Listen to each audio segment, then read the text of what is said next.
What brings you two to dinner tonight? I ask. We have some of the same business interests and ideas about a prosperous future. Nothing we need to bore you two with. In fact, why don't you and Alana go enjoy yourselves?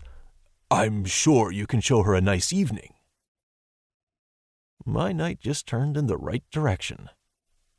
Of course, I'd love to show you around if you're up for it. Her cat-like smile says she's on the same page. That sounds like a wonderful idea. Polite and accommodating. Key attributes for being wild in bed. Not a bad start to the summer. She'll be a nice treat. 2 years later. I tug the strap of my carry-on bag up on my shoulder. The flight from Paris was long, and I'm in dire need of a hot shower. I take my phone off airplane mode, and it immediately begins to ding. Claire. Love you. Text me when you land. Heart emoji. A. Monroe. Come straight to the office as soon as you land. He can't even give me a second before making demands. So much for the long shower and possible nap. Me. I will when I land tomorrow. A. Monroe. Now. How the hell does he even know I'm home? I told him my flight didn't get in until tomorrow for this reason. I knew he would throw me into the mix the second I stepped on American soil. I wanted a day to settle into the condo I had set up while I was in France. Me. Be there in an hour. I shoot off a text to Claire. Love you too, baby. Just landed. Have to stop by the office. Call you when I get to my condo. Maybe send me some nudes to help me through my day. I slide my phone into my pocket.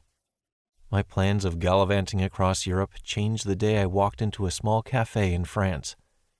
With her musical accent and kind smile, Claire took my order and stole my heart. She brought a feeling of peace into my life that I hadn't realized I needed. She was gentle and not at all wild, unlike what I was used to, and it only made me love her more. The last 2 years went by too fast, the weight of our reality hanging over us. But I plan on fixing that. When she flies over for a couple days, I plan to introduce her to my father and then ask her to marry me. Leaving her home country won't be easy. It's all she's ever known. But I can give her a good life. Offer her anything she can imagine. With her as a part of my future, she'll want for nothing. I returned some more emails during the ride to the office. The internship I started overseas at Monroe Investment Corp last year was intense. My father made sure of it, claiming I needed to know what it took to run a powerful company.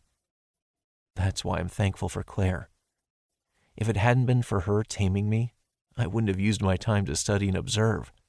Now, I'm confident I have what it takes to win at this game, make my father proud, and be the husband Claire deserves.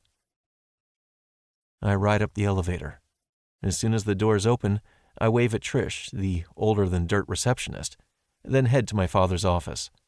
Charles is seated across from my father when I reach his door. Gentlemen, I greet them both, ditching my bag. While I've been away, my father and Charles have been plotting. My father built Monroe Investment Corp from the ground up. Typical rags-to-riches story, going from working in his parents' basement to a multi-billion-dollar global real estate investment corporation. Alfred Monroe capitalized on land no one would touch and turned it into a gold mine. Charles Hill was nowhere near as successful, but he created something that intrigued my father. A land development company that acquired and oversaw the building of commercial and residential structures. But even more than the development as a whole, the recent addition of a land survey department in particular piqued Father's interest. And because my father loved power and money, there have been talks of a company merger. What's so important that I had to come straight from the airport? Sit down, my father snaps. His cold demeanor catches me off guard. Alfred Monroe is a heartless bastard. No one has ever disputed that. But that coldness aimed at me is unusual. Okay, I say, sitting next